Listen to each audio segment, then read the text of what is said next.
বাংলাদেশে এখন কোনো পূর্ণাঙ্গ ক্রেডিট রেটিং ব্যবস্থা নেই, অথচ ক্রেডিট রেটিং একটি অত্যন্ত গুরুত্বপূর্ণ বিষয়, যেটি দিয়ে একটি কোম্পানির ঋণ গ্রহণযোগ্যতা এবং অর্থনৈতিক অবস্থার মূল্যায়ন করা। ক্রেডিট রেটিং এর মাধ্যমে জানা যায় একটি কোম্পানি তার প্রকল্পগুলো সফলভাবে বাস্তবায়ন করতে পারবে কিনা, আগের ইতিহাস, ফাইন্যান্স এবং ম্যানেজমেন্টের অবস্থা কেমন, ঋণ পাওয়ার যোগ্যতা কতটুকু, পূর্বে ঋণ গ্রহণ করেছে এবং তা কি পরিশোধ করেছে কিনা, এই ধরনের সক্ষমতা সবকিছুই কিন্তু এর মধ্যে অন্তর্ভুক্ত।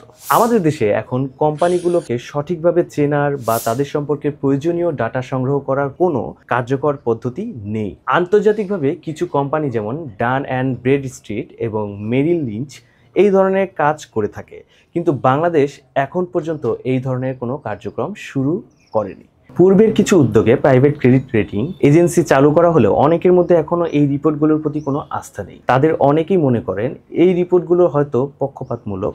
সবার জন্য গ্রহণযোগ্য একটি কেন্দ্রীয় ব্যবস্থা থাকলে এই বিশ্বাসের সংকট দূর করা যেত।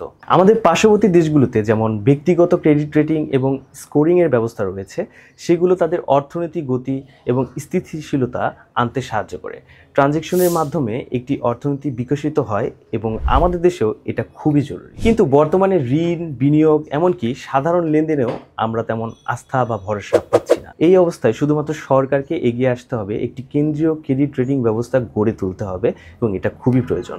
এই সিস্টেমের প্রতি ব্যাংক, আর্থিক প্রতিষ্ঠান, প্রাইভেট কোম্পানি এবং বিনিয়োগকারীদের আস্থা থাকবে এমন একটি ব্যবস্থা যেটি সঠিকভাবে জানাবে যে কে ক্রেডিট পাওয়ার যোগ্য এবং কে নয়।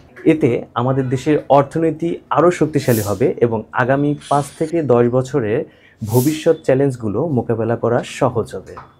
সম্প্রতি বাংলাদেশ ব্যাংক একটি গুরুত্বপূর্ণ পদক্ষেপ নিয়েছে। তারা অনুমোদিত ক্রেডিট রেটিং এজেন্সিগুলোকে সঠিকভাবে পরিচালনার জন্য নির্দেশনা দিয়েছে। এটি সময়ের দাবি যে আমরা একটি বিশ্বাসযোগ্য কেন্দ্রীয় ক্রেডিট রেটিং সিস্টেম গড়ে তুলি। এতে দেশ এবং বিদেশ থেকে বিনিয়োগ আসা আরও সহজ হবে এবং অর্থনৈতিক স্থিতিশীলতা বৃদ্ধি পাবে। এই ব্যবস্থায় বাস্তবায়নের জন্য আমাদের সবার সমর্থন প্রয়োজন। আশা করি খুব শীঘ্রই আমরা একটি শক্তিশালী এবং স্বচ্ছ ক্রেডিট রেটিং সিস্টেম পাবো, যা আমাদের অর্থনীতিকে আরও বেশি গতিশীল করবে।